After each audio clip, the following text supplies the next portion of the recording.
Buenas tardes a todos y quiero agradecerles a los escritores Sandra Lorenzano, Juan Vico y Claudia Salazar por haber aceptado esta invitación y a todos los que están presentes hoy día y sobre todo a la Universidad Montclair State University, al Departamento de Español y Estudios Latinos de Montclair State University y también a la Academia de la Lengua Española por auspiciar este diálogo entre narradores.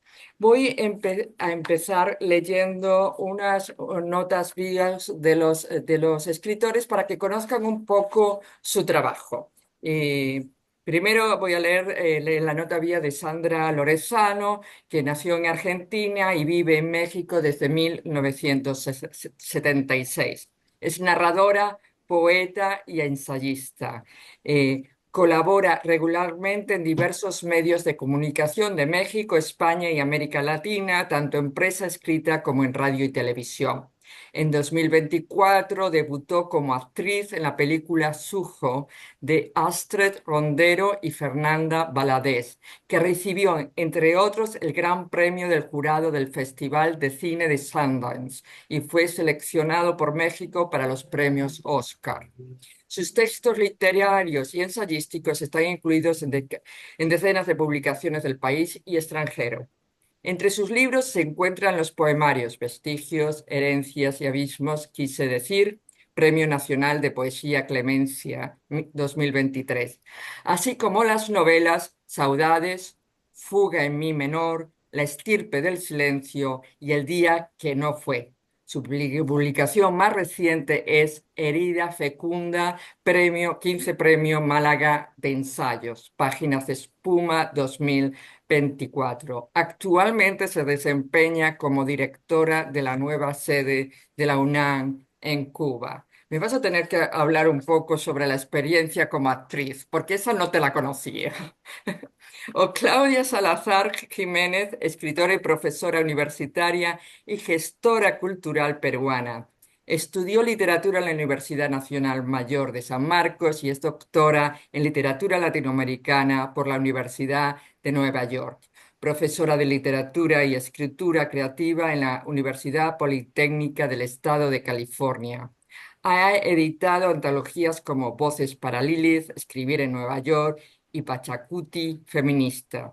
Su primera novela, La sangre de la aurora, fue galardonada en 2014 con el premio Las Américas de narrativa hispanoamericana. También publicó la colección de cuentos Coordenadas temporales, así como la novela histórica juvenil 1814, año de la independencia. Más recientemente ha publicado Migrar y otras artes, escritos fuera de lugar, un texto híbrido sobre su experiencia migratoria. Su obra ha sido traducido al inglés, francés, portugués, polaco, árabe, alemán, italiano y noruego. Actualmente trabaja y vive entre Los Ángeles y la ciudad de Nueva York.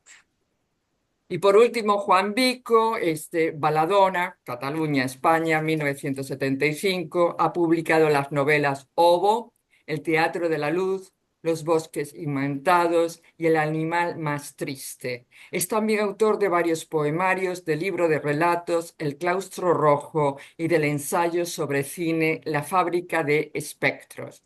Su libro más reciente es la novela Los regresos, que se fue publicada en Galaxia Gutenberg 224. Estupendo, gracias. Ok, lo primero que me interesa es que los tres, en particular Juan Vico y Sandra, lo hacen sobre personajes muy específicos. Toman personajes reales, ¿no? Juan Vico acaba del poeta italiano Dino, la vida de Dino, y Sandra toma la de la actriz, que lo acababa de decir, ¿cómo se llamaba la actriz? Rita. Exacto, y hacen novelas. Y Claudia no toma un personaje, porque los personajes son ficticios, pero toman un hecho real y lo llevan a la ficción. Y quisiera preguntar sobre eso. ¿Cómo unís, cómo en vuestras novelas dialogan algo tan real como la vida de estos personajes o un hecho histórico tan conocido y la ficción. ¿Cómo hacéis dialogar ficción y realidad en vuestras novelas? Juan Vico, ya que tú los Dime. regresos de Dino, ¿cómo hiciste eso? A mí me Sí, interesó mucho porque además usas la técnica de la fotografía en esa novela, que me pareció muy interesante. Pero, ¿cómo tomas la vida de alguien real y lo llevas a la ficción? sí, en este caso es peculiar porque, como bien dices, es un personaje que existió. Dino Campana, un poeta italiano que vivió el primer tercio más o menos del siglo XX, finales del siglo XIX, principios del siglo XX. Y se da como digo, la peculiaridad de que es un personaje muy estudiado en el ámbito académico, digamos. Hay muchos estudios sobre su obra y sobre su vida, pero no hay ficción. Hay algún relato por ahí, pero poca cosa, ¿no? Es decir, no ha llamado la atención de los narradores. Ujú, Eh, Se da una circunstancia también para mí muy productiva, que es que hay muchos vacíos en su vida, ¿de acuerdo? Dino Campana hay periodos de su vida muy documentados y otros de los que no se sabe apenas nada.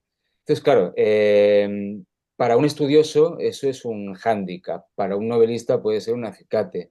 Eh, También hay que tener en cuenta cómo tomé yo esta circunstancia, es decir, en vez de, bueno, pues elidir esas partes que no conocemos, o novelarlas de una forma convencional, como una novela histórica, es decir, inventando mucha información, yo intenté encontrar un término medio, es decir, jugar precisamente con esos momentos de su vida que son imprecisos, ¿no? Es una novela, pero es una novela que ve bastante híbrida en cuanto a estilo, es una novela que tiene bastante de ensayo, también tiene recursos poéticos, ya que habla de un poeta, entonces cuando llegamos a momentos de su vida que no sabemos bien qué ocurrieron, la voz narrativa especula, ¿no? Dice, bueno, pues ujú, pudo ocurrir esta cosa, pudo ocurrir esta otra, es decir, se juega un poco con los varios niveles, digamos, de referencias y incluso con un registro metaliterario, digamos, ¿no? Es un narrador que se está autorreferenciando todo el rato a sí mismo y que está interpelando también al lector para que entre en ese juego, ¿no? Rompiendo un poco la cuarta pared y las convenciones tanto de lo que es un ensayo gráfico como de lo que es una novela histórica, digamos. Es un poco el juego. Y entre otros recursos, como comentabas, están las fotos. Hay muy pocas fotos de Tino Campana, todas aparecen en el libro y sirven como hilo narrativo. Incluso algunas de esas fotos son dudosas, con lo cual sirve para seguir enfatizando esta cuestión, ¿no? La novela tiene un aire muy fantasmal. La palabra fantasma, la idea de la niebla, de lo impreciso, que es algo que me interesa mucho y que aparece en muchos de mis libros, aquí aparece de nuevo y viene dada por esta circunstancia que comento, ¿no? Esta naturaleza tan inasible que tiene este personaje. Y tú, Sandra, porque él, exacto, rellena muchos vacíos de la vida de Dino que no se conocen, pero Rita Hayworth creíamos que la conocíamos y resulta que cuando uno lee tu novela dice, no, no la conocíamos de nada, no sabíamos nada de ella, ¿no? Y fíjate, bueno, primero muchas gracias por la invitación, muchas gracias a ti, Marta, a Moncler, por supuesto, y al apoyo de la Academia de la Lengua. Eh, es que a mí lo que me interesa y lo que me interesó en esa novela y lo que me interesa siempre es partir de ciertas situaciones o de ciertas, sí, emociones, circunstancias que me movilizan por alguna cosa, ¿no? Normalmente tiene que ver con, pues a veces con la propia historia del exilio, a veces con las situaciones que se está viviendo en México. eh, y en este caso, en realidad, Rita Hayworth no fue el disparador de la novela. El disparador de la novela para mí era una incomodidad brutal vinculada a la violencia de género. Y entonces yo sentía que quería decir algo sobre eso, pero quería construir una obra, una novela, lo de novela es que mis novelas son también mucho, se cruzan mucho con la poesía, con el ensayo, con el documental. Entonces, quería trabajar un poco eso, por supuesto partiendo de que lo central es la lengua siempre, ¿no? No ni el personaje ni las circunstancias, sino la lengua. Pero en este caso me interesaba ese tema por la vida en México, porque era un momento, no es que ahora haya cambiado mucho, quizás estamos peor, pero era un momento muy brutal de feminicidios y de violencia de género que se destapaba. Y está sonando algo por Algo ahí, está ¿no? sonando, por favor, cierren gracias. Cierren sus micros. Ok, gracias. Perdón. Este, y me interesaba mucho la zona de la frontera. Es una historia ubicada en la zona de Tijuana, entre la Ciudad de México y Tijuana, que es una ciudad para mí potentísima. Yo algunos años estuve en la Universidad de California en San Diego, entonces tenía mucho vínculo con Tijuana y sentía que le debía también algo a Tijuana, ¿no? De esa fuerza cultural que hay en la frontera, más allá de la violencia y más allá de todo. Y resulta que cuando me pongo a juntar esos elementos, claro, aparece Rita Hayworth, porque Rita Hayworth debutó en Tijuana cuando todavía ni existía la garita para el cruce de la frontera.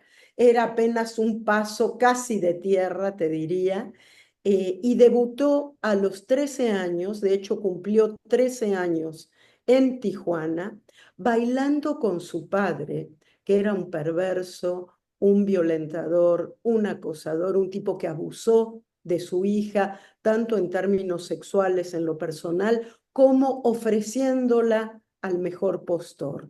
A Rita la puso a bailar desde muy chiquita.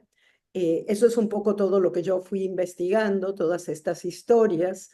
Le impidió después ir a la escuela para que no perdiera horas de entrenamiento en danza mientras sus hermanos iban a la escuela. Bueno, ellos vivían en Nueva York, después se mudaron hacia primero Los Ángeles, pensando que con el auge del cine podían tener trabajo y una buena vida. Tanto el padre como la madre eran bailarines.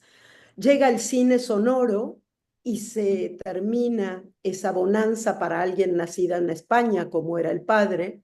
No podía hablar bien inglés y por lo tanto no tenía lugar en ese momento en el cine. Y se van a vivir a San Diego y especialmente al sur de San Diego, pegado a la frontera, Chula Vista. Y ahí es donde empieza esta historia más terrible de Rita, que es primero el abuso del padre, luego cómo la va vendiendo ciertas noches desde Tijuana. En ese momento Tijuana era el lugar de mayor atracción para la gente de Hollywood, los grandes directores, los grandes productores, actores y actrices llegaban en avión directamente de Los Ángeles a Tijuana y siempre había alguien que estaba interesado en pasar la noche con esa niña. En fin, yo retomo a Rita y un poco voy cruzando elementos de la historia con una historia que no tiene que ver con Rita, pero sí con Tijuana, de dos niñas, dos jovencitas que llegan engañadas a México por un cura francés cuando quedan huérfanas. En fin, hay una historia que tiene que ver, quizás es como la más con argumento más fuerte de mis novelas, porque además hay un cruce con la Iglesia Católica como cómplice de la prostitución de las jóvenes. Hay mucho trabajo histórico detrás de esta novela. Leí muchísimo sobre la historia de la migración, la historia de la prostitución en el norte de México y por supuesto la historia de Rita Hayworth. Y con eso construye una novela que permite no solo conocer la historia de Rita Hayworth, sino que permite que varias voces de mujeres se crucen en el relato, varias voces de mujeres que de una manera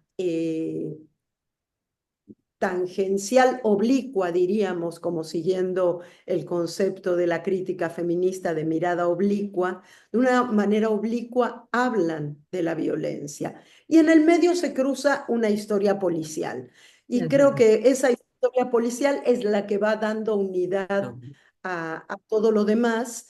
Eh, y siempre me quedó como aquí en el corazón el dolor por la vida de Rita, porque era una mujer que se la consideraba en su momento la sex symbol absoluta, la bomba de sensualidad. De hecho, a una bomba en la Segunda Guerra le pusieron su nombre y ella estaba furiosa porque Ujú. en realidad era una mujer que sufrió mucho. Y cierro con esto simplemente para contar que pareciera que el azar no existe, sino que casi es destino de pronto.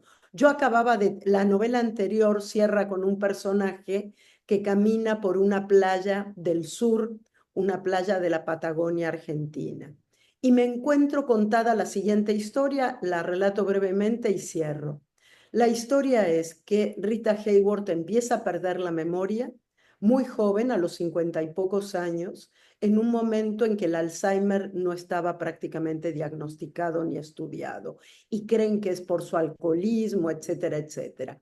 Y alguien en Hollywood le dice, hay un solo lugar donde el aire frío que viene del mar, lo cuento tal cual lo cuenta Orson Welles, ¿eh? Yo no inventé nada en eso. El aire frío que viene del mar te va a ayudar a que te cures de esa enfermedad. Y ese lugar era Puerto Madryn, Patagonia, Argentina. Y dije, no puede ser. Sí, Dejé a mi personaje de la novela anterior y a quien se encontró cuando se dio la vuelta fue a Rita. Entonces, bueno, esa es la manera en que nació La estirpe del silencio, que se publicó en Seix Barral, ya no sé ni cuándo, 2012 debe ser por ahí. sí, alguien está preguntando cómo se titula la novela. Se titula La estirpe del silencio, que la publicó Six Barral. Exacto. Y Claudia, tú haces algo al revés. Ellos toman, ¿no? Tanto Juan Vico como Sandra Lenzano, un personaje real para hablar de una cuestión histórica, ¿ok? Tú vas al, creo que le das la vuelta, tú tomas un momento histórico para hablar de ciertos personajes femeninos, tres personajes femeninos, una es indígena, otra es de clase media, otra es más tradicional, de hablar sobre la situación de la mujer, pero a partir de un hecho, de un hecho histórico real, ¿no? Entonces también me quisiera saber eso mismo, cómo unes el hecho histórico con estos personajes que son ficticios y sin embargo quieren representar lo que pasa culturalmente. Y gracias, Marta, por la pregunta y sobre todo gracias por la invitación, ¿no? A ti, a la universidad, también a la Academia de la Lengua. Gracias, Nuria, ¿no? Muchas gracias por estos diálogos que no se darían probablemente de no ser por Zoom, ¿no? Gracias por reunirnos aquí. Con Juan no hablaba hace tiempo, con Sandra acabamos de ver hace unos meses en Guadalajara. Me interesa esta relación que planteas, ¿no? Que es muy rica y muy productiva entre historia y ficción, que es siempre, creo yo, una especie de viaje de ida y vuelta, ¿no? En el caso de La sangre de la aurora, me interesa porque hay gente que le llama novela histórica y yo digo, no, o sea, son novelas secas, ¿no? No estoy recreando una historia. Si algo hace La sangre de la aurora con este momento de la historia peruana, ¿no? Que es justamente los años del terrorismo, los años de Sendero Luminoso, ¿no? Entre los 80 y los 90, intenta justamente aunque suene un poco fuerte como lo voy a decir, intenta de cierto modo hacer estallar la historia oficial, ¿no? Va por ahí esta relación que planteo entre ficción e historia con la novela La sangre de la aurora, ¿no? Como bien dice, son tres personajes mujeres que justamente, un poco la idea de pensarlas, ¿no? De crearlas, tiene que ver con esta noción justamente de pensar una historia oficial, pero desde el margen, ¿no? O sea, salirse de este discurso tan estructural, que usualmente es un discurso que está siempre vinculado pues al patriarcado, ¿no? Cuando publico la novela en 2013, me tomó bastante tiempo escribirla, porque además estaba haciendo también la tesis doctoral, ¿no? Se me juntaron las dos cosas al mismo tiempo. Ya en Perú había una especie como de cansancio, de, hay tantos libros, tantas novelas sobre Sendero. Esa idea, ¿no? Siempre mentirosa, esa idea de que ya se dijo todo lo que hay que decir. ¿no? Que en general, justamente yo creo que la literatura lo que hace, la ficción sobre todo lo que hace es, no, no, no, hay siempre otra manera de decir lo que parece que ya está dicho, ¿no? Y en este caso específico había esta noción de cierto cansancio, ¿no? Ya se dijo todo. Pero claro, lo que noté es que ya se dijo todo desde un punto de vista que siempre el terrorista, ¿no? El policía, el militar, y siempre el hecho de ver la mujer como víctima, ¿no? Así que un poco pensar, mi pregunta era, cómo estallar, dinamitar esta historia oficial desde la ficción, ¿no? ¿Qué historias nos han contado? Y claro, las historias que quedan siempre obviadas, ¿no? En la historia, no solamente en la historia peruana, pero en toda la historia mundial, son siempre las historias de las mujeres, ¿no? Yo creo que desde ahí esa mirada de pensar lo femenino como margen, justamente me parece a mí una entrada tremenda y fabulosa para la ficción, ¿no? Yo era niña cuando pasó todo esto, así que tenía, digamos, el recuerdo, ¿no? Pero me interesaba y acá fue donde justamente quise pensar en estas mujeres como un rescate de voces, ¿no? Me fui directamente a los archivos, ¿no? Cuando esta época termina, en el 92 hay una comisión de la verdad en el año 2001, si no me equivoco, y ellos lo que hacen es ir a los Andes, ¿no? Justamente a ver estas mujeres, muchas de ellas violentadas por Sendero Luminoso y por el ejército peruano, así que había doble victimización en estos casos, y recolectaron muchos testimonios, ¿no? Lo que yo hice fue ir al archivo donde están estos testimonios, ¿no? Esta búsqueda del archivo, ¿no? Que también es problemática y problematizante, ¿no? Pero me interesó directamente pensar qué había pasado, ¿no? Con estas mujeres que habían que habían sufrido violencia sexual, ¿no? Quería pensarlo, quería pensar justamente porque parte de este proceso de ficción tenía que ver con esta relación tan fuerte entre sexualidad y poder, ¿no? Y el Ujú. uso del cuerpo de la mujer como un campo de batalla. Entonces, lo que quería ver no tanto casos, digamos, no me interesaba este uso del testimonio en la ficción, ¿no? Que también hay un problema ético ahí Ujú. importante, es lo que habría que pensar, y me parece que es un problema ahorita en un tema muy específico, algo que está pasando en España, ¿no? Que ese es otro asunto que sería interesante pensarlo también.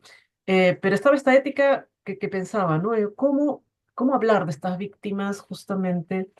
Y al mismo tiempo mantener ese respeto a la víctima y no revictimizarla en la Ujú. ficción, ¿no? Me interesaba por eso justamente escuchar directamente esas voces en los testimonios, ¿no? Entonces, digamos que ese paso de ficción, perdón, de testimonio histórico a cómo se vuelven, ¿no? Una, digamos, un modo posible de la ficción, tuvo que ver probablemente con esta cuestión de la escucha, ¿no? Que yo creo que como narradores también que estamos siempre, digamos, bebiendo de lo que sucede en lo real, hay que saber escuchar también, ¿no? Y esta escucha tiene que ver también con cómo hacemos ese vínculo entre historia y ficción, ¿no? Que en el caso de La sangre de la aurora lo que hice, bueno, fue pues un trabajo también serio con el lenguaje, ¿no? Esto me parece que lo mencionó Sandra, también Juan, de cierto modo. El trabajo de la ficción es un trabajo de lenguaje, ¿no?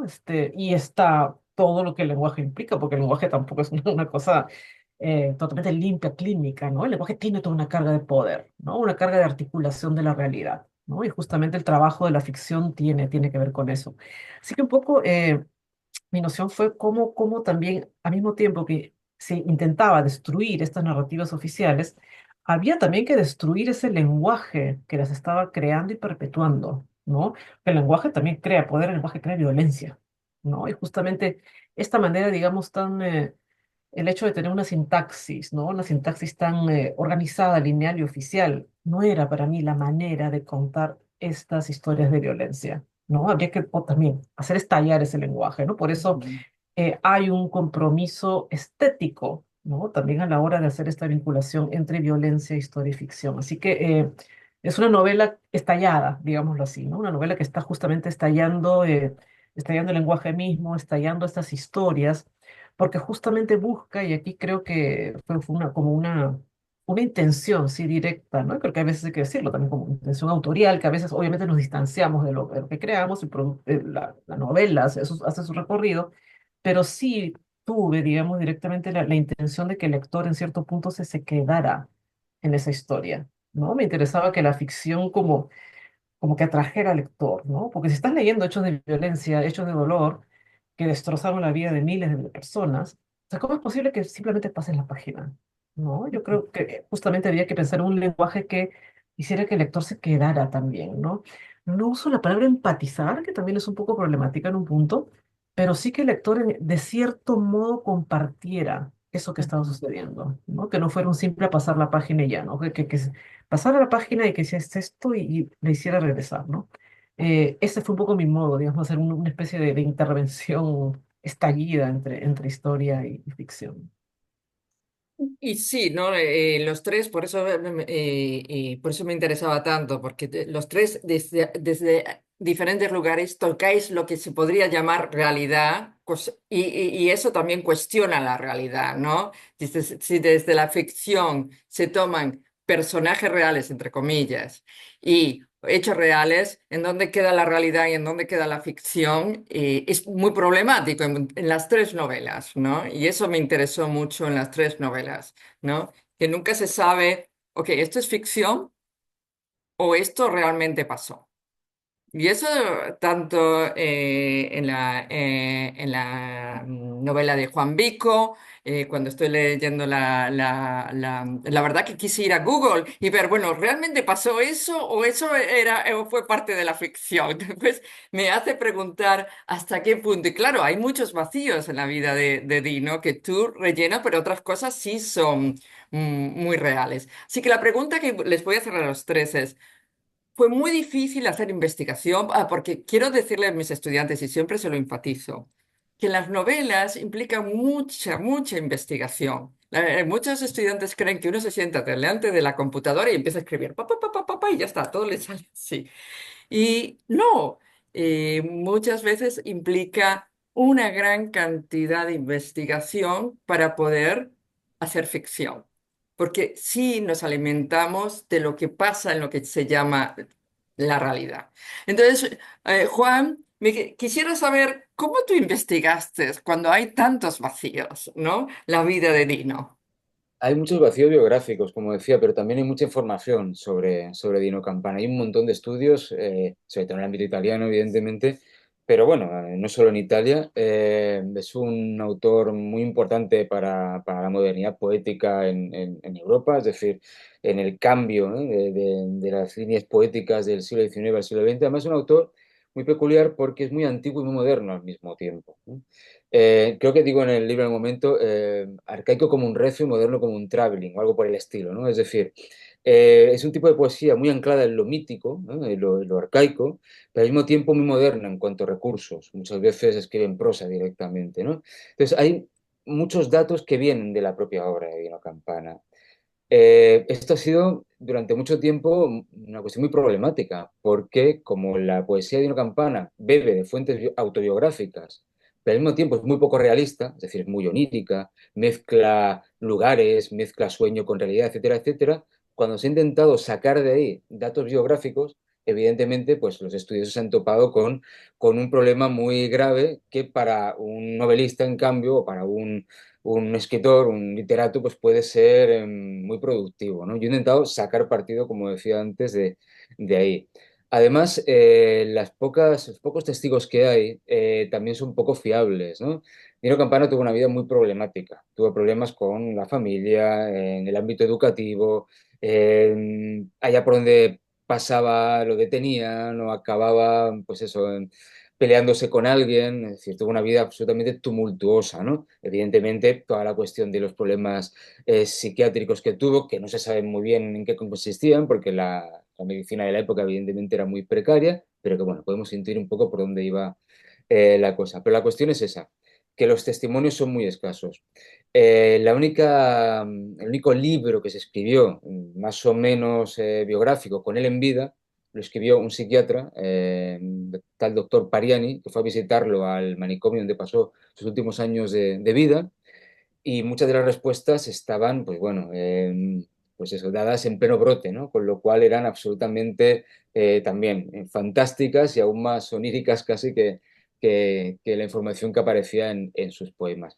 Con todo este material, que al fin y al cabo no deja de ser un magma y un borboteante, ¿no? Un material muy en bruto, porque no sabemos a ciencia cierta casi nada, yo lo que he hecho ha sido empaparme de todo esto, leer todo lo que podía sobre el personaje y luego recortar mucho, podar muchísimo. Es decir, quedarme solo con aquello que me servía a mí para el proyecto de este libro. Me gusta mucho esa idea, yo trabajo casi siempre, mis novelas suelen ser breves, me gusta mucho la idea de la elipsis, de trabajar con los huecos de información, con las alusiones, con implicar al lector. Y entonces se trataba de jugar con diferentes dimensiones. Yo puedo estar narrando de forma muy detallada qué estaba comiendo Dino Campana durante una noche en concreto y luego decir que no sabíamos lo que ocurrió en los siguientes 10 años de vida. Este tipo de descompensación, por decirlo así, permite entrar también en un juego bastante irónico, ¿no? O Ujú. relativamente, pues eso, ¿no? Como decir, lo que estoy contando es muy serio, y la novela, evidentemente, trata a Dino Campana con respeto y con cariño también, pero al mismo tiempo hay como ese aire un poco juguetón todo el rato, ¿no? Decía el lector, bueno, al fin y al cabo, narrar no deja de ser esto también, ¿no? Un juego serio, pero un juego al fin y al cabo. Mm. Y otra, esto ya dirigido tanto a Sandra como a Claudia. eh, Vuestros dos últimos libros tratan sobre migrar, exiliar. Y eso ya es lo que un poco, porque mezcláis, lo leí, mezcláis lo que podría ser crónica, ensayo, novela, en dónde está lo real y en dónde está la ficción, vuelve a ser muy difícil. Eh, lo- ¿Hasta qué punto vosotros creéis en esto de la autoficción? Ahora se habla mucho de la autoficción, ¿no? Eh, ¿Y hasta qué punto vuestros dos últimos libros podrían clasificarse como autoficción? ¿Qué os parece? ¿Claudia? ¿O Sandra? Ok, ¿Qué te parece? Ay, mira, yo soy tan enemiga de las etiquetas de todo tipo que no sé. eh, Herida Fecunda, que así se llama el libro último, ganó el premio Málaga de ensayo. Y yo digo que es un ensayo poético, eh, que tiene elementos sin duda de autoficción, porque hablo de, bueno, de autobiografía, hay elementos autobiográficos, algunos ficcionalizados y otros no, porque hablo a partir de la experiencia de mi propio exilio, pero no para quedarme solamente en mi propio exilio, sino para tratar de pensar la experiencia de la migración, de los desplazamientos, qué significa vivir lejos de algo que en algún momento llamamos casa, llamamos hogar, llamamos patria, ¿no? Un libro que te diría, les diría que se ha construido a lo largo de muchos años, aunque es un libro breve, un libro donde hay viñetas diferentes, relatos breves o incluso poemas, fotos, hay de todo un poco en ese libro. Me interesaba dar o repensar una pregunta que me parece que es la pregunta que me he hecho a lo largo de la vida y de la vida de escritura, que ya es mucha, o desde que me acerqué por primera vez a la literatura, no solo como lectora. Y es cómo se habla del horror, cómo se habla del dolor, cómo se habla de la distancia, y cómo se habla de aquello que nos conforma. ¿Cómo hacemos para que nuestra literatura sea a la vez ética, un ejercicio ético? Por ahí Claudia habló de la ética, que me parece fundamental, un ejercicio estético y a la vez estemos hablando de una cuestión claramente política, ¿no? Esa es una pregunta que me ha dado vuelta siempre y que siento que voy respondiendo de distintas maneras en cada uno de mis libros, incluso cuando tienen temas aparentemente que no tienen ninguna relación. Em, y en este caso, pues no sé si es autoficción o no, porque, qué sé yo, los escritores y escritoras hemos hablado mucho desde la primera persona, desde siempre. Si ahora hacemos más énfasis en eso, eh, simplemente es un énfasis desde la crítica, me parece, o desde la lectura y no tanto desde el ejercicio de escritura. A veces de manera más disimulada, a veces de manera más clara. Además, yo hago mucha poesía y la poesía es muy desde la primera persona, ¿no? El yo lírico es muy una misma. Entonces, no me lo he cuestionado eso. Lo que me he cuestionado, o más bien lo que esto, cómo una misma línea de preocupación y de ambición literaria, de exploración literaria, ha guiado toda mi literatura, ¿no? Pienso cuando Paul Celan dice en el famoso discurso de Bremen, eh, todo quedó destruido salvo la lengua, ¿no? Lo único que se salvó fue la lengua, pero la lengua pasó por su propio enmudecimiento. A mí lo que me interesa es eso, esa lengua que fue enmudecida y que se convierte, como decía él mismo, en una lengua en duelo, y no porque siempre estemos hablando de muerte, ¿no? Pero Ujú, es una lengua sagrada. Cuando una lengua cubierta de ceniza, decía también Juan Gelman, el poeta argentino. Entonces, ¿qué se hace con esa lengua quebrada? Pregunta número uno. Pregunta número dos. ¿Hay acaso alguna lengua hoy, cuando hacemos literatura, que no sea lengua en duelo y lengua quebrada? Aunque ujú, hablemos de lo que hablemos, porque en este libro yo cruzo esa experiencia personal con distintas migraciones. Yo trabajo el tema migración como académica, trabajo con mujeres migrantes, he investigado, he escrito, las he escuchado, he tomado testimonios y también los desplazamientos. Estamos en un momento, vivo en un país, igual que la mayor parte de quienes están ahora en este Zoom, que tiene el tema migratorio como un tema central en su problemática, que es ujú, México, ¿no? En mi caso y en el caso de ustedes, Estados Unidos. Y además es un vínculo absoluto el que tenemos entre ambos países en este sentido. Entonces, yo sentía que no podía hablar solamente de mi exilio, un exilio de la dictadura argentina en 1976. Se acaban de cumplir 49 años del golpe de Estado en la Argentina y 49 años que yo cumplo en México en un par de meses.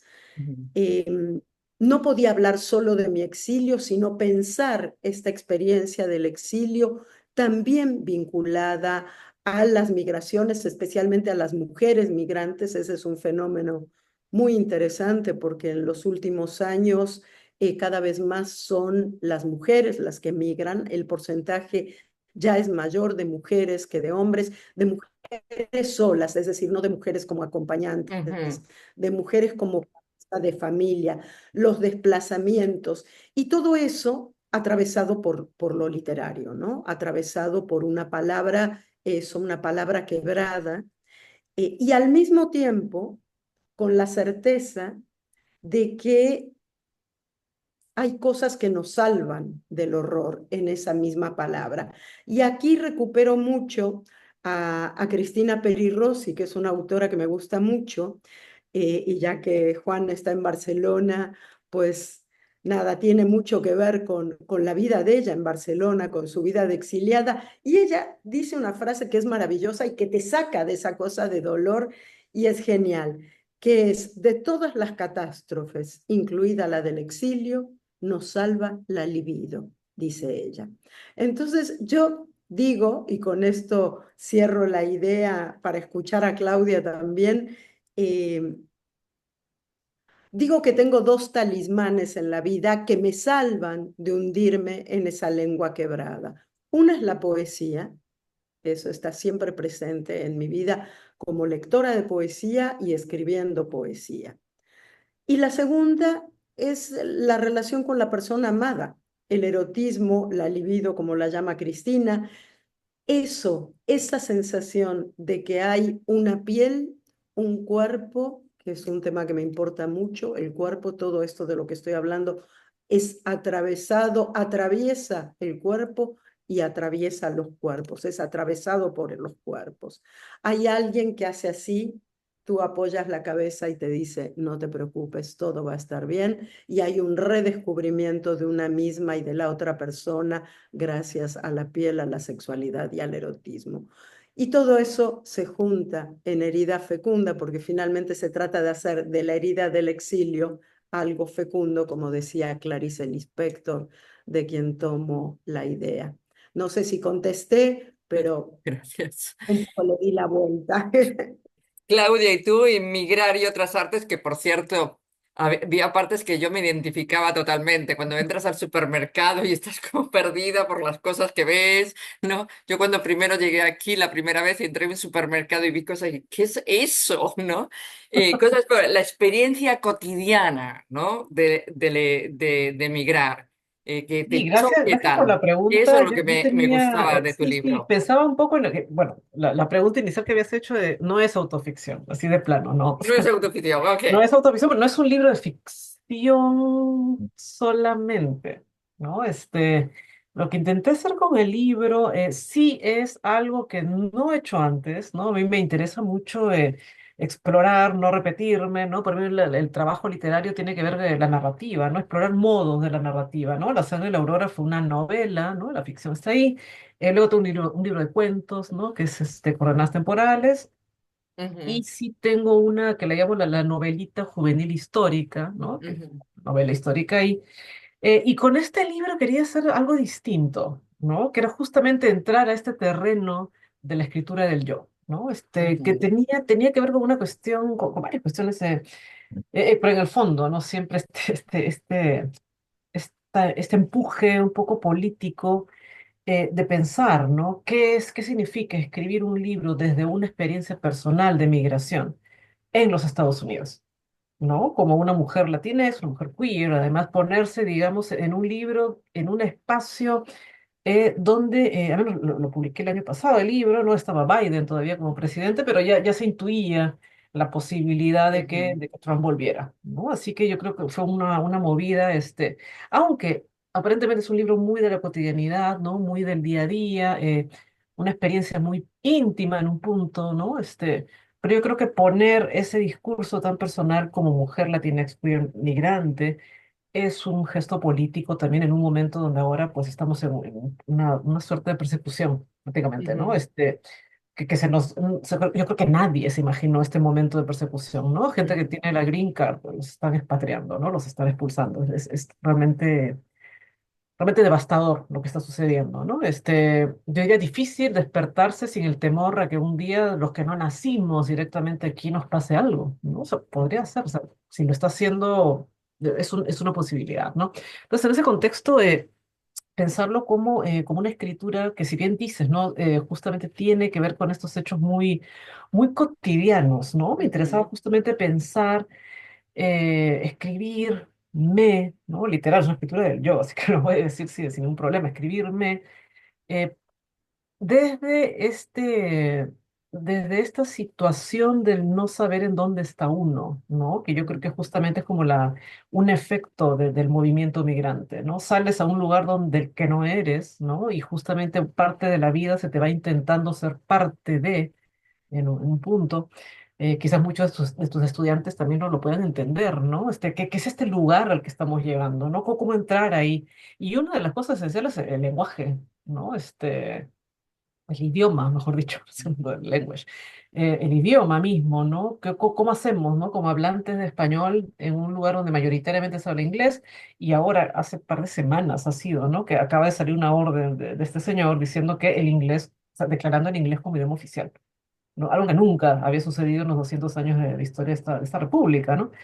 Entonces, pensar, ¿no? Siempre en qué lugar estamos, en qué lugar va sucediendo esto, y cómo justamente la migración aquí tiene mucho que ver con una cuestión de, que al menos lo intenté, digamos, atrapar ese sentimiento de estar como a la intemperie. ¿No? La migración como un lugar que nos deja como expuestos, muy vulnerables, ¿no? En un lugar de desprotección casi, aunque claro, y esto por eso mismo incluyo, y lo digo mucho, es una escritura del yo desde mi experiencia muy personal, que en un punto yo creo que se puede ver también como una experiencia que es privilegiada, ¿no? Yo vine aquí con una beca para hacer un doctorado. No es la experiencia de un migrante que tiene que pasar la frontera, atravesar el desierto días y con la muerte ahí soplándole la nuca, ¿no? Es una experiencia muy distinta, totalmente, ¿no? Por eso yo, desde el momento que lo pienso como una escritura muy personal, eh, éticamente, ¿no? Vuelvo aquí a la cuestión de la ética, ¿no? O Claro. sea, ni pensar en hacer una comparación con otras experiencias, ¿no? Me interesaba justamente hundirme, digamos, en esta escritura del yo y el libro como tal es un libro que se empezó de cierto modo desde que llegué y lo publico justamente el año pasado cuando cumplo 20 años de estar en Nueva York, ¿no? De venir aquí a los Estados Unidos. Y Ujú, justamente es un libro que sale, lo digo literal, ¿no? Escritura del yo, y no autoficción porque es un libro híbrido. Es una mezcla de géneros desde estatus de Facebook, más, ujú, y para que tengan la idea, es una recolección de muchos de textos ya publicados, pero que los fui, digamos, revisando para que salgan en el libro. Estatus de Facebook que comencé a poner cuando cumplí 10 años de migrante, mini crónicas de cosas que pasaban el día a día, esto del supermercado que comentas, ¿no? sí, sí, La me cuestión de qué es encantó. esto. Pero ese dato del supermercado, además, a mí es un texto que me dolió mucho porque es un momento, no tenía ni un mes que había llegado, recuerdo, y fue además del desconcierto del supermercado, ya había ido varias veces, pero fue la primera vez en que sentí la soledad. O sea, fue ese momento, ponerte a llorar frente a la lata de lentejas Goya, ¿no? Era un poco esa situación de llorando, claro, porque estoy sola, literalmente, no conocía a nadie en la ciudad cuando llegué, ¿no? Era como, estoy llorando acá, ¿y por qué me duele? Y el carrito, pero era ese peso de soledad que me interesa el eco que ha tenido, ¿no? Justamente tú haces referencias a esa imagen Sí, sí, también. porque creo que uno se identifica con ese momento Hay mucho. algo ahí, ¿no? Hay algo ahí y otras, mucha gente también que lo he leído me cuenta la identificación de la experiencia del becario con poco dinero, Claro. ¿no? Esos primeros días, semanas que llegas y estás esperando el cheque de la beca porque la ciudad es carísima y a ver qué comes, ¿no? O sea, Ujú, ese tipo de experiencia que me interesaba contrastarla, ¿no? Con quienes dicen, ah, gente privilegiada, y bueno, gente privilegiada, tengo que esperar un cheque de beca para sobrevivir, ¿no? Pensarlo un poco también como esa experiencia de escritura en un punto quería también romper, siempre rompiendo, empezar esto desde la ruptura, salir de esta idea del American Dream, ¿no? Estas narrativas de migrantes de voy a cumplir el sueño americano y la casa propia, porque yo no vine acá con esa idea, ¿no? Siempre lo digo, no me interesaba el American Dream, yo venía a estudiar, a hacer el doctorado y mi idea inicial era regresar a Perú en cuanto terminara. Dije, no, vuelvo a Perú y quiero enseñar en la universidad allá. Pero claro, ya son 20 años, ¿no? Y como dice Silvia Moloy cuando le preguntan algo similar, ella dice, bueno, y me fui quedando. claro. ¿No? Y justamente creo yo que mucha de la experiencia migrante, probablemente Sandra también comparte esto, quizás en un momento pensé volver, pero me fui quedando, ¿no? Y la vida fue siendo, ¿no? Siendo como, bueno, y ahora que ando de costa a costa, ¿no? Se me ha puesto esta movida por cuestiones laborales, también está esa cuestión del dónde estoy, Ujú, que a veces puede ser un poco desubicante por momentos muy breves, dolorosos, pero creo que también aquí me encanta el título de Sandra, ¿no? Una herida fecunda, ¿no? Yo ujú, creo que esa desestabilización, a menos para mí, estoy tratando como de darle la vuelta, ¿no? De ver qué puede producir este ujú, movimiento, ¿no? Y este libro, justamente, Migrar y otras artes, ha sido una de las respuestas ujú. posibles. Una última pregunta antes de abrirlo, porque me la hacen siempre a mí, así que yo se la voy a hacer a ustedes. Yo cuando presento una novela siempre me dicen, pero es que no parece que escribes poesía, tus novelas no tienen nada de poético. Me lo dicen casi como ofendidos, ¿ok? Los tres escriben poesía. Y yo cuando leo sus novelas, no podría decir que leen poesía. Como que me parecen dos aun cuando Juan Vico, por ejemplo, en esta última novela sí incluyes poesía porque estás escribiendo sobre un poeta, pero vuestro modo de escribir no señalan hacia el hecho de que escribís poesía, ¿no? Porque me parece que la gente tiene como un estereotipo del poeta que escribe novelas. Y no entráis, vosotros tampoco. Igual que yo, también me lo dicen, no parece. ¿Lo hacéis muy a propósito? ¿Os sale? ¿Hacéis esto es un género novelista, entonces voy a dejar la poesía todo a un lado? ¿O simplemente es algo natural para vosotros? ¿Hacéis poesía por un lado? ¿Hacéis no lo pensáis? Juan empieza ya que hablaron ellas antes, pero tienes que... Esa. Sí, hay varias cuestiones ahí en realidad. Primero la etiqueta de novela de poeta, un poco lo que tú dices, que como todas las etiquetas es bastante boba y que suele tener connotaciones negativas normalmente, ¿no? Claro. Novela de poeta, pues mira, este poeta o esta poeta que se ha decidido escribir una novela y seguro que se le ven las costuras poéticas, ¿no? Eh, Luego está la cuestión de en qué momento puedes utilizar recursos poéticos, ¿no? Esta última novela, Los Regresos, como habla de un poeta, pues evidentemente no es que sea un poema la novela, ni mucho menos, pero tiene fugas poéticas, ¿no? Tiene momentos, incluso hay versos de Dino Campana imbricados dentro de la prosa, invisibles, pero que están ahí, ¿no? Claro. Em, También, en mi caso al menos, se da la circunstancia de que yo intento en cada libro, uno siempre es el mismo cuando escribe, evidentemente, pero intento encontrar registros muy diferentes. Tengo escritas ya 5 novelas, creo, a veces ni me acuerdo, y la mayoría son, o entre ellas hay bastantes diferencias a nivel, diría yo, pues de recursos, ¿no? Hay novelas más prosaicas, hay novelas más poéticas, hay novelas de estilos más barrocos, hay novelas de estilos más sencillos.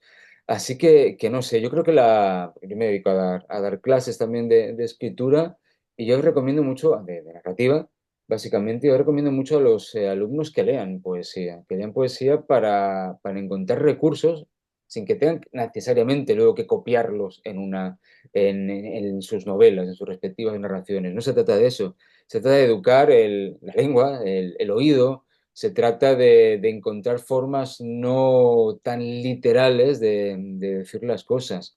Cuidado, también es verdad que hay prosistas muy poéticos y poetas muy prosaicos. Es decir, es un debate muy relativo, ¿no? Hay novelas que las estás leyendo y dices, bueno, esto es poesía pura a pesar de que me están contando una historia a nivel, ya digo, de densidad Ujú. lingüística y de autoconciencia estilística. Y hay poetas pues, que tienen un aire pues, buscadamente muy documental o muy, eso, ¿no? Muy prosaico, muy conciso. Así que es eso, una pregunta muy difícil de contestar, pero sobre todo, por un lado, creo que es una tontería esto de la novela de poeta, a esas alturas en que todos escribimos de todo prácticamente, y por otro lado, pues bienvenida sea la hibridación y la mezcla y la contaminación fértil. Y Claudia y Sandra, ¿vosotros qué pensáis? ¿Separáis los dos géneros a propósito? ¿No los unís? ¿Qué hacéis? Sandra. Yo, si esto en lugar de ser una charla aquí fuera una conversación en Facebook, abajo de lo que dijo Juan, yo pondría por dos o en WhatsApp. Estoy totalmente de acuerdo con lo que dice. Ahora, a mí lo que me pasa es que sí es cierto que tenemos, o no sé si nos pasa a todos, en todo caso, a mí me pasa que tengo más naturalmente tiendo más hacia la poesía. Pero eso no quiere decir nada. Lo que quiere decir es que el trabajo con el lenguaje, en todo caso, que yo hago, tiende más hacia la poesía, pero estoy de acuerdo con que cada novela es diferente. Y tampoco puedo, yo más bien estoy de acuerdo y voy a recuperar una palabra, una idea de Juan con una palabra que dijo Claudia al principio, en estallar el tema de los géneros.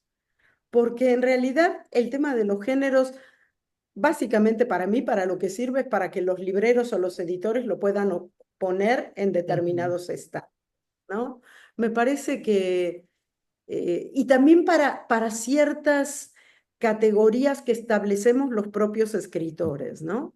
Entonces es así como si te invitan o no te invitan a una lectura de poesía porque te consideran, porque como si acabas de publicar una novela o a la inversa, eh, pero por lo menos mi relación con el lenguaje no es por géneros. ujú, Surge más bien de la idea de lo que estoy escribiendo o de lo que quiero escribir en ese momento y aparece el modo en que va a ser escrito. ujú, Em, no, no hay un a priori. Sí puedo decir de pronto, a ver, quiero escribir, tengo muchas ganas de escribir una historia de esta manera y entonces la construyo, pero no es algo que se dé naturalmente. ujú, Lo que se da es ese híbrido y que cada vez me gusta más también los libros que son, leer eso, ese ujú, tipo de literatura es la que más me gusta leer también, aunque de pronto, por supuesto, me voy a la playa y quiero una policial, no sé, o sea, no son excluyentes ujú, tampoco, ¿no? Pero me gusta mucho leer ese tipo de libros que juntan, pues lo que a mí me gusta, un poco de ujú, ensayo, un poco de poesía, relato.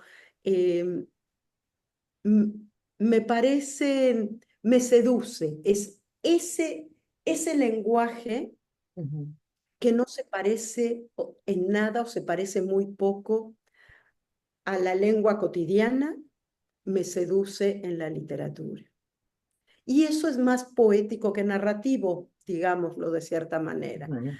pero tampoco creo que sea tan así. Entonces no te contesté nada, Marta, perdón. Este, pero también me parece una tontería y también pongo por dos en lo de novela de poeta. Ujú, Y después el pobre novelista que se le ocurre un poema genial, nadie lo va a leer porque al final el tipo es un novelista. ujú, No, es verdad. rompamos, Bueno, Juan José quitemos Saer es el gran, ¿no? El gran ejemplo de eso. Juan José Saer, que es un novelista enorme, ¿no? Lees El Entenado y lo lees y es pura poesía. Y es una novela maravillosa. El hombre no pudo publicar nada de poesía hasta que murió y después de morir le sale toda la poesía que es maravillosa de él. Pues nada, no pudo porque era novelista. Así que es muy loco eso, por eso lo digo, ¿no? Claudia, ¿y tú qué te parece? Yo voy a lo de Juan por tres. Ah, ok. Vamos ahí aumentando cosas. Sí, yo que sí, mi relación con la poesía, para mí la poesía es la música. Ujú, O sea, la poesía es el ritmo. La entiendo así, ¿no? Obviamente, más allá de la cuestión del lenguaje, para mí la poesía es ritmo. Y yo creo que la narrativa siempre debe tener un ritmo. Yo, al menos, a mí me cuesta comenzar a escribir si no encuentro ese ritmo, si no encuentro ese tono. O sea, no sé bien por dónde va, ¿no? Sí, aunque oficialmente no he publicado poesía, sí quiero contar algunas experiencias que he tenido con lo poético, entendido en lo más, más clásico del género, ¿no? Con ujú, La sangre de la aurora me ha pasado. Es una novela que además comienza con una invocación a César Vallejo, ¿no? El poema ujú, Los Nueve sí. Monstruos. Empieza en poesía, ¿no? Una novela que empieza en poesía. Y varias gente, una persona en particular me llamó poeta de closet después de haber leído la novela, ¿no? O sea, me encantó, yo lo tomé como un halago, ¿no? O sea, Ujú, porque encontraron justamente ese ritmo de lo poético, además de lo metafórico y el lenguaje, ¿no? Vamos a pensar un poco por ahí. Mucha gente al comentario, ¿no? De una novela que tiene que ver con lo poético, y yo digo, sí, ¿no? Porque está el ritmo, están las metáforas, todo lo que entendemos como poético. Me pasó que después, un par de años después de la novela, me invitaron a ¿cómo esto? Un recital de poesía, ¿no? Y está, ujú, pero ¿por qué? ¿No? Me dijeron, no, es que esa novela, es el lenguaje. Y yo, ok, si lo dicen los lectores, yo las etiquetas las mando a donde fuera, ¿no? Si el lector escucha poesía y mi narrativa, para mí es un halago, ¿no? ujú, Es un halago. Cuando doy clases de escritura creativa, y esto también lo hago algo muy similar a lo que hace Juan, y en eso sí soy muy insistente, ¿no? Yo creo que un buen narrador también es un buen lector de poesía. ¿no? Yo creo que un buen narrador tiene que leer poesía, yo insisto mucho en eso, ¿no? Ujú, Incluso comienzo mis clases con este poema de Chantal Maillard, ¿no? El poema Escribir, un poema súper súper largo, donde justamente creo yo está esta sinfonía, diría yo, ¿no? Entre lo que se entiende como propiamente poético y una narrativa, ¿no? Me ujú, interesa eso. Eh, y en este último libro hay textos que sí son deliberadamente poéticos también, ujú. ¿no? Así que yo eso insisto, ¿no? Juan por tres, Sandra por tres también, esto de que no, no, más allá de la cuestión de romper los géneros, que sí, ¿no? Yo creo que todo género es siempre una disciplina, ¿no? Ujú, Lo cual para un creador es siempre difícil ver cómo lidiar con esto.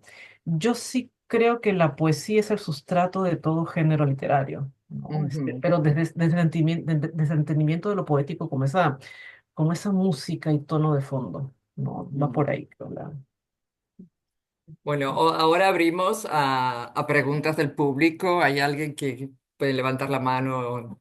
¿Quién quiere hacer alguna pregunta? Bueno, Nuria. Gracias, Marta. Bueno, quería empezar diciendo gracias, ¿no? por esta charla, este diálogo tan interesante y tenía, no, realmente inspirador, ¿no? Del tipo de eventos que ensanchan, ¿verdad? Que van ensanchando los caminos, ¿no?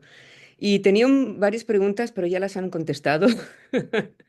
Ya las han contestado, pero hay una sí que me gustaría lanzar para los tres. ¿Hay alguna escena o personaje que hayan escrito y luego hayan pensado, ¿de dónde salió esto? Como si el texto les hubiera ganado la mano, ¿no? ¿Les ha pasado alguna vez? No sé, estaba por curiosidad. Yo voy, te contesto yo, Nuria, muchas gracias por la pregunta y muchas gracias por los comentarios. Me pasa todo el tiempo. Todo el tiempo digo, ¿y esto de dónde salió? ¿De dónde sale esa idea? ¿De dónde sale esa frase? ¿De dónde sale ese personaje? Como si hubiera algo que hablara a través de nosotros, a través de mí, que no necesariamente soy yo, ¿no? Y ahí también yo creo que tiene que ver con el juego de la poesía, con lo que pasa desde el inconsciente y el habla y lo que sale, eh, que no necesariamente, claro, cuando haces una novela muy estructurada, eso hay que controlarlo, pero de pronto sí aparecen personajes o los personajes hacen cosas que tampoco te imaginas que van a hacer, ¿no? Y dices, ¿y este tipo por qué? O por qué lo llama así, o por qué actúa de tal manera. Pero hay algo de, pues de aquel sustrato que traemos que tiene que ver con la historia de la lengua, que tiene que ver con nuestro propio inconsciente, con lo que hemos leído y resuena en nosotros, por lo menos en mi caso, aparece permanentemente. Aparece permanentemente y digo, ¿y esto? Y me pasa mucho tiempo después, sobre todo con la poesía, leer algo y decir, yo escribí esto, aunque sabemos que lo que escribimos, por supuesto, también es una reescritura de muchas cosas, no es original en el sentido estricto del término, no deja de sorprenderme eso. Y a veces entiendo esa pasión por escribir, por ejemplo, en mi caso hay gente que escribe de madrugada. Yo escribo muy tempranito en la mañana, mucho antes de que amanezca, ¿no? 5 de la mañana. Y tiene que ver con esa suerte de duermevela Ujú. que te permite escribir sin que haya censura o demasiada censura de por medio. Dejar que la lengua hable, ¿no? De alguna manera. Entonces, eso, muchas gracias. Gracias, muy interesante. Y bueno, me gustaría saber la opinión también de Claudia y de Juan.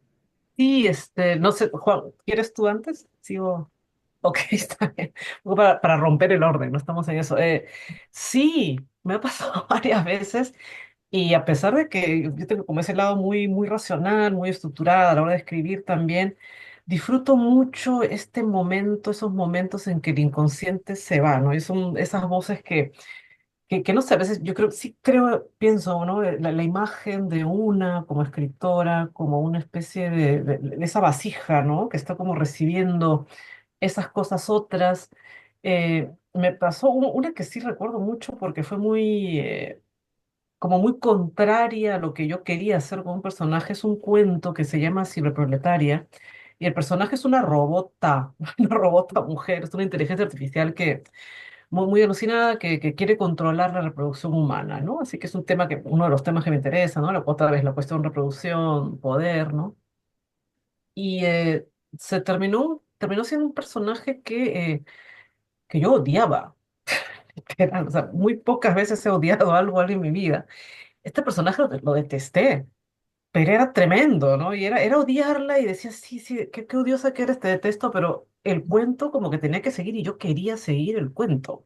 Y era ese momento en que ese personaje se iba y lo detestaba y quería como acabarlo, Ujú. pero ese otro lado que decía, qué bien que está esta monstrua, era un robot monstruo, ¿no? Pero que y a veces me dejaba pensando, ¿no? ¿Qué partes de mí están en eso? Y yo decía, no, no es mío. No había algo que decía, no era mío, pero al mismo tiempo es lo que me hace pensar, la noción de la vasija, ¿no? Pensaba yo, ¿qué partes del inconsciente, ¿no? Y qué partes de ese tejido de lo histórico humano se van yendo dentro de lo que uno tiene y que aparecen de cierto modo en la escritura también, ¿no?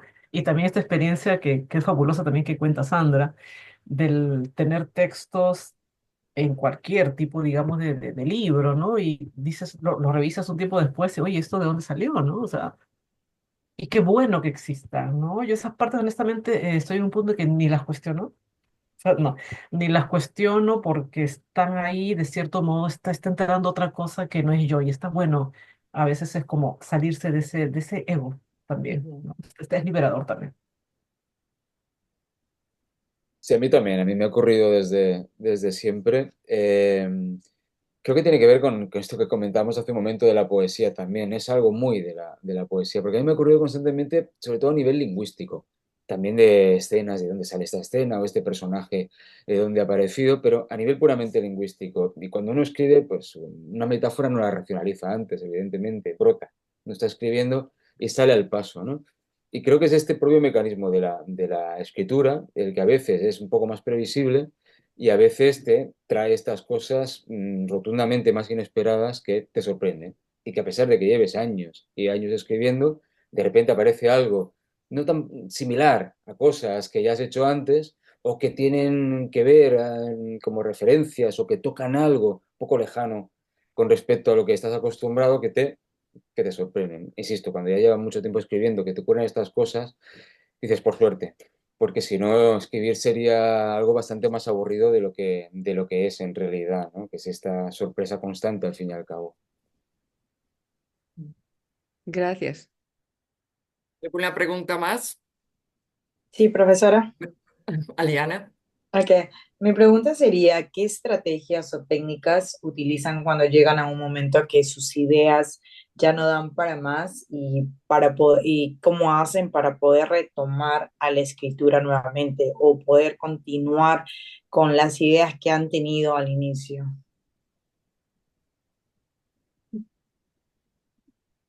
Juan, empieza tú. A ver, que Bueno, no es nada cualquier. fácil. Las difíciles. A mí me sirve dejar de escribir, es decir, ponerme a hacer otra cosa. Claro, uno se mete tanto en los proyectos a veces, tanto a nivel de estructuración, de preparación, como a nivel del momento de la escritura en sí, de las rectificaciones, de las revisiones, que hay un momento en que hay que poner no la mente en blanco porque eso es imposible. Bueno, si uno hace meditación yo no sé hacerla, pero intentar despejar un poco, ¿no? Intentar quitarse de la cabeza eso en lo que estás, que es algo profundamente difícil. Porque cuando estás escribiendo, no escribes solo en el momento en que literalmente estás delante de la pantalla, sino es que estás todo el día escribiendo, estás todo el día dándole vueltas a ese proyecto. Intentar hacer cualquier otra cosa o intentar incluso ponerse con un proyecto distinto, sea literario o no, a mí me ayuda mucho, porque hay algo ahí natural, diría yo, casi fisiológico, que hace que veas las cosas luego con otra perspectiva y acaben encontrando que no es evidentemente un remedio siempre eficaz, pero ayuda a que se recoloquen un poco las piezas, por decirlo así, y como mínimo encuentres nuevas posibilidades. Claudia, Ana, Claudia, Sandra, no sé por qué te llamo Yo igual. intento irme a limpiar la casa. Que la casa es súper limpia. Es que, claro, tiene que ver con esto que dice Juan de desconectar, ¿no? Y a mí me pasa que mientras hago otras cosas, también estás pensando en el proyecto, ¿no? Pero sí intento, si llego a ese punto como, digamos, de no, no diría sentir que no da más, ¿no? Porque la mirada me parece un poco radical esto de no da más. Yo creo que todo siempre puede seguir dando, ¿no? Hay una fecundidad ahí, aquí con el eco de Sandra, ¿no? Una fecundidad ahí que puede dar. eh, pero probablemente esa fecundidad siga dando no sentada en el escritorio, ¿no? Ujú. Si no fuera, ¿no? Por eso irme a limpiar para mí es una de las cosas como que más prácticas. O en todo caso, si tengo el tiempo, salir de la casa también. ¿No? Está bueno salir del espacio como tal, ¿no? Buscar, un poco, porque lo pienso como una cuestión de prolongar la mirada también, ¿no? Porque justamente se da de que no está dando más porque quizás la mirada misma está como, eh, ¿cómo ponerlo? Un poco como enmarcada, ¿no? Así que un poco intentar salir de ese marco, hacer otra cosa, desconectar, ¿no? Va por ahí. Sandra. Yo voy a invitar a Claudia a limpiar la casa. No, esa parte no coincido, no. No, sí lo de cortar, evidentemente hay que dejar de darle vueltas de manera consciente, porque ese dar vueltas queda en el inconsciente, nos queda rondando.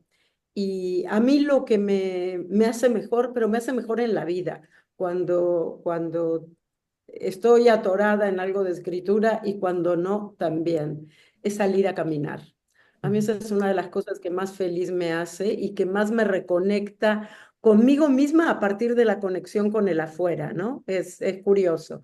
Pero necesito eso, que es al mismo tiempo esto, abrir la mirada que decía Claudia, pero también moverse, porque a veces se nos olvida que estamos sentados durante 5, 6, 7, no sé cuántas horas. Ujú, claro. Normalmente nuestra vida es estar sentados. Y yo necesito eso, que el cuerpo reaccione, que vuelva a ver esa dinámica de movimiento, reconectarme yo con yo misma, con mi cuerpo. Eh, y también depende. A veces hay cuestiones muy puntuales que te tienen trabada, ¿no? A ver, yo quería, por ejemplo, en el caso de Rita Hayworth, en una de las historias, que es la historia de las dos hermanitas que son traídas engañadas a México por un cura francés y para prostituirlas, en un momento yo necesitaba saber si había alguna forma de controlar el dolor de estas chicas jóvenes que son abusadas sexualmente o que son prostituidas. Y entonces también viene la parte de investigación y la parte de investigación destapa otras cosas, ¿no? Ujú. O ponerte a leer algo que no tenga nada que ver. Eh, a mí eso me funciona mucho. De pronto, justo yo decía en una época, pero claro, después uno tarda demasiado tiempo, que cuando leo narrativa, y ahora estamos hablando de este bloqueo narrativo, solo leo poesía. No me gusta demasiado leer otras novelas. Si la novela es muy larga, claro que se te van cruzando, pero prefiero no.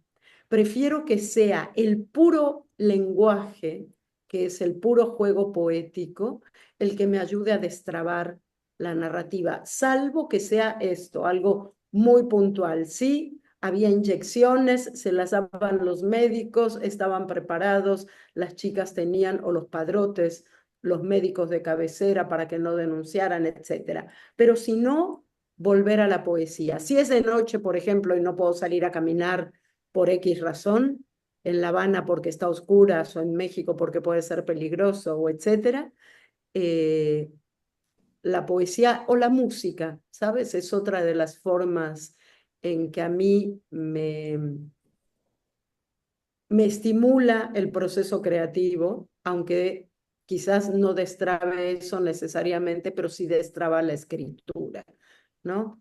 Por eso hay que ver si lo que se traba es algo puntual o es de pronto la historia toda. Y ahí hay que dejarla guardada un rato, pensar en otra cosa, dedicarse a otra cosa, a veces incluso escribir otro libro y después retomar esa historia que no fluía y de pronto, si es la historia que está esperando ser contada por ti, va a fluir.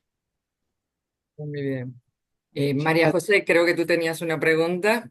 sé si hay tiempo, pero tengo una curiosidad siempre con los títulos de las novelas, ¿no? Y escuchando a Sandra con lo de Rita Hayworth y la estirpe del silencio, me preguntaba, o sea, ¿cuál es la conexión o por qué decidiste ponerle ese título? Pero en realidad es una pregunta para los tres, ¿no? Para Juan y para Claudia. Un poquito qué estrategia o qué mecanismo hay detrás de los títulos que le dais a vuestras novelas. Gracias. Mm. Si quieren me sigo con Rita, ya que la pregunta iba para ahí. Es que la novela tiene una frase que se repite, que es, somos las guardianas de la memoria. Y las guardianas de la memoria, para conservar esa memoria, las mujeres en general somos las guardianas de la memoria. Y a veces hay que estar calladas y hay que guardar en silencio esa memoria para que no nos la arrebaten y construir. Hay en la novela también una historia vinculada a los bordados de las indígenas mexicanas y la memoria que se transmite a través de esos bordados, que es hermosísimo eso, ¿no? Como cuentan historias y solamente quien pertenece a la misma cultura puede descifrar esa historia y sin embargo es en silencio. Entonces la estirpe del silencio es esa estirpe de mujeres silenciadas y que sin embargo están guardando la memoria. En el caso de los otros títulos, eh, te diría que aparecen normalmente en mi caso después. No es que tenga un título y a ver qué se me ocurre contar, sino van haciendo o se me va ocurriendo títulos posibles una vez que la historia o el libro de ensayos o el libro de poesía está avanzando, se está construyendo, nace junto con el libro. Y luego uno discute con los editores, que ese es otro tema. A ti te puede gustar un título y a los editores no. Entonces ahí aparece algo complicado, pero no me ha pasado demasiado, pero alguna vez he tenido que pelear un título, sí. Juan. En mi caso es al contrario, suelo tener el título bastante claro casi siempre. Esto va por autores y a veces por proyectos, diría yo. Alguna vez quizá me ha costado más que otras, pero en general, casi siempre desde el principio del que empiezo a escribir o incluso a pensar en el proyecto, lo he tenido bastante claro. En este último libro, Los Regresos, es muy sencillo el título. Dino Campana, a pesar de que se pasó toda la vida viajando, siempre volvía a su pueblo natal, a un pequeño pueblo de la Toscana, entre la Toscana y la Emilia-Romagna, de montaña, y siempre acababa volviendo. Era como una especie de imantación, ¿no? No podía, a pesar de que los problemas que había tenido con la familia y con los paisanos y demás, siempre acababa volviendo, siempre al mismo lugar. Entonces, esta idea cíclica de lo que regresa, de los regresos, que también funciona a otros niveles en la novela, pero sobre todo en ese puramente físico, le iba perfecto. Además, esta forma de formularlo así en plural, los regresos, me parecía que era expresivo, ¿no? A pesar de ser muy sencillo. Claudia. Para mí los títulos usualmente es lo que más me cuesta. Es como el momento de pánico, es como llegar a decidir el título, porque lo comienzo a veces con una idea y empiezo a hacer como listas y van cambiando y llega el momento de que ya, o sea, el libro está casi y hay que ponerle nombre. Me cuesta mucho, lo consulto con varias personas y por ahí va surgiendo, ¿no?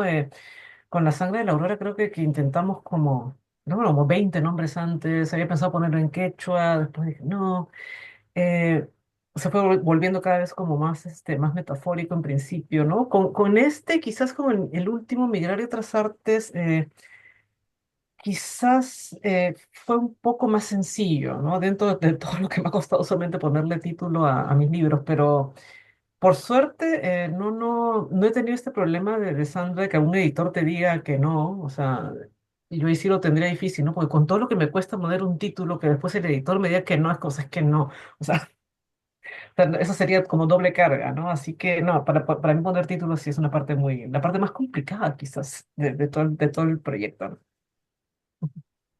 Una cara de responsabilidad, ¿no? También, que puedas recoger todo tu trabajo, toda esa experiencia, ¿no? Sí. ¿Alguna pregunta más? Oh, luego piensas un título y crees que es el título y encuentras que hay 3 libros más que se han publicado que tienen el mismo título. Sí, este es un problema. ¿Alguien tiene otra pregunta? Sí, no. Marta, yo tengo una pregunta. Ah, Ali, Eh, perdona. Sí. bueno, primero quiero agradecer a Sandra, a Juan y a Claudia por su tiempo. Me encantó escuchar su versión y saber un poco más de su experiencia. Eh, creo que, creo que es una pregunta muy general. Eh, ¿Qué consejo le pueden dar a nuestros estudiantes para comenzar a escribir? Y obviamente también me aplico. A veces yo tengo pues unas ideas, ¿no? Pero nunca me siento a escribir. Nunca me siento. O sea, ¿qué consejo eh, le puede dar a a nuestros estudiantes? Tal vez tienen buenas ideas, pero ¿cómo comenzar? Yo creo que es la parte más difícil.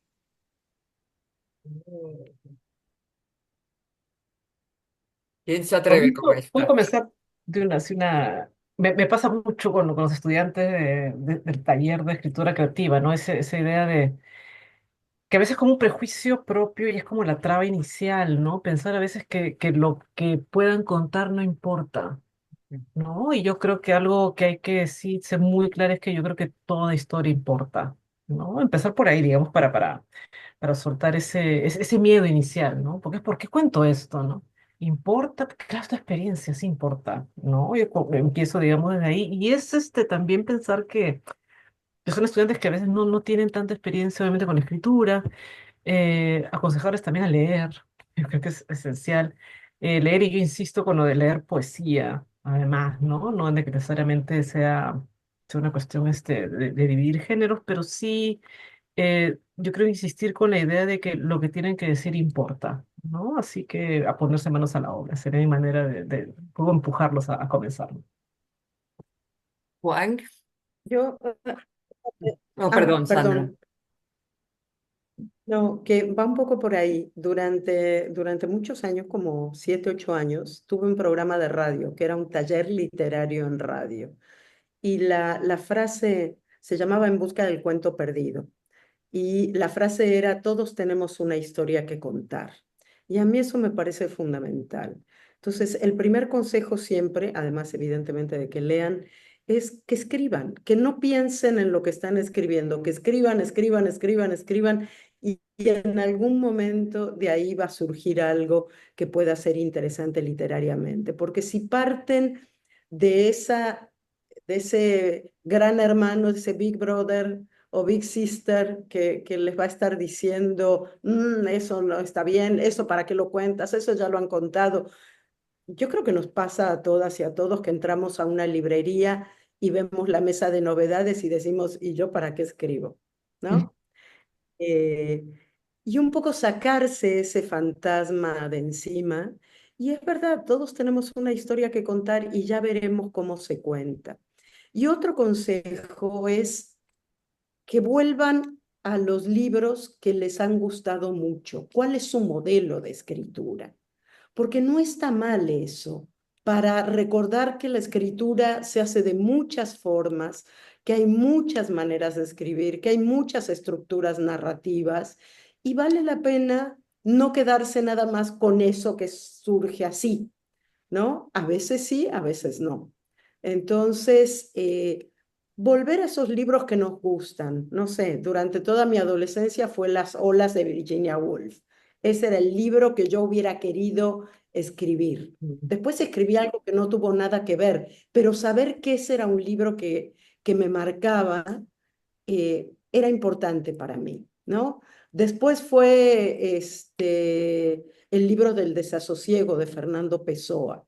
Y yo decía, pero si Pessoa dice que escribe poesía y lo que está haciendo es contar esta historia, eso quiero hacer yo. Entonces creo que también encontrar esos modelos, que no tiene que ser un modelo único, ayuda mucho a ese primer impulso de yo quisiera escribir, pero no sé cómo ni sé qué, ¿no?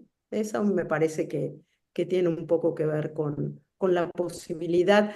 Y otra cosa es si nos sentamos o no nos sentamos, porque ahí ya entra el tema de la procrastinación y ese es otro diferente. Juan. Sí, bueno, estoy de acuerdo con lo que han dicho Sandra y Claudia, un poco lo mismo. Es decir, primero leer, parece una obviedad, pero a veces no lo es tanto. Es decir, leer mucho y leer de todo. Y luego crear el hábito. Es decir, hay que ponerse a escribir, salga lo que salga. Nosotros sabemos que hasta que uno no ha escrito mucho, pues seguramente no empezarán a salir cosas potentes, pero eso es indiferente. Lo importante es empezar a escribir. Sí que encontrar un equilibrio entre esto que decía Claudia, de cualquier cosa que digas va a tener elementos positivos, va a ser importante, pero al mismo tiempo convertir eso en algo que no sea ocasional, que no sea simplemente pues un día escribo algo, lo único que se me ocurre y no vuelvo a hacerlo nunca más, no. Trata de incentivar para que eso vaya repitiendo y a la medida que se repita y vaya creándose ese hábito, yo creo que la escritura, si la persona de verdad le gusta escribir, va a fluir. Es decir, cada vez van a encontrarse pequeñas cositas que va a hacer que esa persona se estimule. También puede ayudar el leerse mutuamente, el confrontar escritos, aunque esto puede ser también a veces un poco peligroso porque hay gente que bueno, sobre todo chavales, ¿no? Sobre todo gente muy joven que se puede sentir un poco cuestionada si se le critica lo que está escribiendo. Pero sobre todo, insisto, mucha práctica, mucho hábito. Yo creo que el hábito es lo que hace que al final la gente se enganche a a la escritura. No son fórmulas fáciles, no son fórmulas mágicas, pero al final es convencer a la persona de que es tan sencillo como sentarse, ponerse y que salga lo que salga. Algún día saldrá mejor, otro día saldrá peor, pero si no se escribe continuamente, nunca va a salir nada, evidentemente. Muchas gracias. Me hace mucho sentido. Bueno, si no hay más preguntas, no.